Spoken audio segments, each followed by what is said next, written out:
Hi everyone. So I decided to make another video. Obviously, here I am. And today's video is about something that's been on my mind lately. Weirdly enough, because it's about relationships and I'm not in a relationship, but it's been on my mind just because I've seen it come up, TV, shows that I'm watching. Everybody, like, if you've been following my blog, you know I've been watching Sex and the City. And I just finished it today. So, of course, there's a lot of things buzzing through my mind because I feel stuff for stuff. But back to my point. This video is going to be about relationships. But more importantly, I don't know how to explain it. More importantly, like how relationships are between two people, but somehow other people get involved. And not, I say but somehow as if like there's a big mystery, but we all have friends. And if you're like me, either you're the very caring friend who cares, or you have people who care about you. And when it comes to being in a relationship, that I've noticed from witnessing with other people, personally being into, sometimes your relationship doesn't feel like it's just you and the other person because there's all these other people involved. And that might not always be a good thing. It's not a good thing. And you might think it is, but it really isn't. One example I can think of this is the best way to explain it is when you're in a relationship and you get mad at something your significant other does and you run and tell a friend. And it can be the simplest thing. It can be they pushed you off the bed by accident. They didn't answer your phone call. They forwarded it to voicemail. And at that moment, you're very angry, you're upset, you vent to a friend. Well, if this is a friend that you always go to and you're always venting, more likely than not, they're going to start not liking your significant other. Mostly because you always complain to them, and they're like, wow, well, this person must suck if they're not making my friend happy.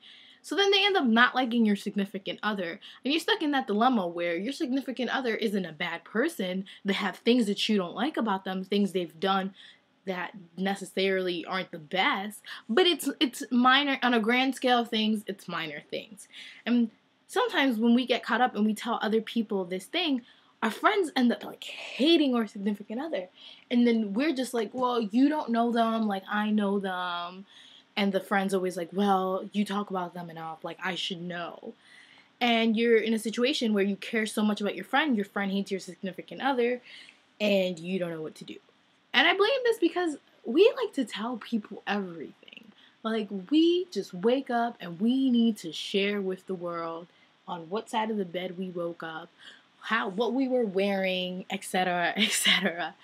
And because of this, we overshare. And my biggest thing when it comes to relationships, and I've learned this the hard way being in a relationship, I've seen it when I'm not in the relationship, is keep things between A and B. Keep things between you and your significant other. If your significant other does something to annoy you, suck it up. Because, I mean, not suck it up in a way, but like, don't tell people about it. Because your friends, more likely than not, are going to start having this negative view of your significant other. And they're just going to not like that person. And every time you're having a problem or you need some advice, their advice is going to be biased because they hate this person. They don't like this person with you because you always complain about them. And you start to think, well, why can't they see them like I see them? Because that's not the picture that you paint. When you complain to other people, it feels good inside. It's like, yes, I'm getting this off, but you can't complain to all people. I'm not saying they're friends, that every friend does this, because I know when I'm a friend, like I try to separate myself from being that person that hates a significant other, because I try to remember I'm not in the relationship. I don't know everything that goes on 24/7. So you can have those friends that you can bitch and bitch and bitch, and they're not gonna be biased. They're not gonna, well, I hate him now. They're gonna know that it's natural to vent. It's natural to get angry. It's natural that little things will upset you. But other friends, and it's like, I'm not trying to put them down, I'm not trying to fault them, because it's not their fault. They care about you a lot. But other friends only see the negative and are only going to think of the negative when giving you advice. And quite frankly, that's not very much a good thing. And it ends up reflecting on you, and in your relationship it ends up like how do I say this? It turns into something with your significant other, because if your friend is somebody you're close to and you value their opinion, if they don't like your significant other, you're going to start thinking in a way, well, she doesn't like him. Is there something wrong with him? I need to break up with him. She doesn't like him. I never had her not like someone, etc., etc., etc.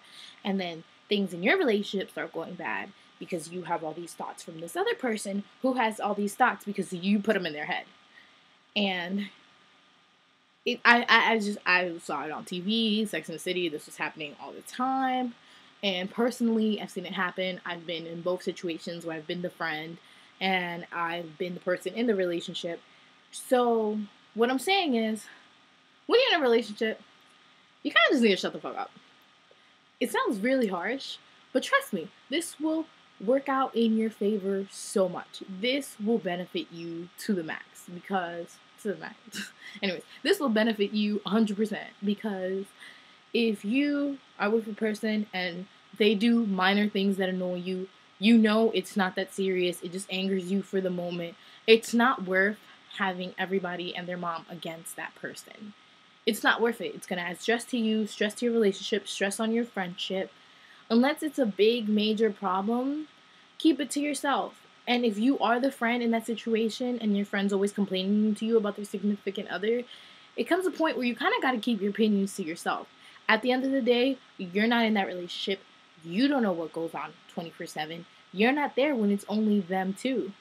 So, you as much as you want to help, you kind of have to back off and let them figure it out. Unless it's like, God forbid, an abusive situation, things like that. Those are not the situations I'm referring to. I'm referring to petty arguments, minor things that get blown up and magnified because of anger, sadness, and things like that.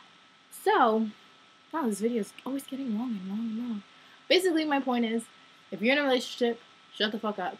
If you're not in the relationship, shut the fuck up. Nod and agree. Because we all vent and it's all natural to vent. But why add more stress when we don't need it? And yeah, that's all I have to say for that. Bye.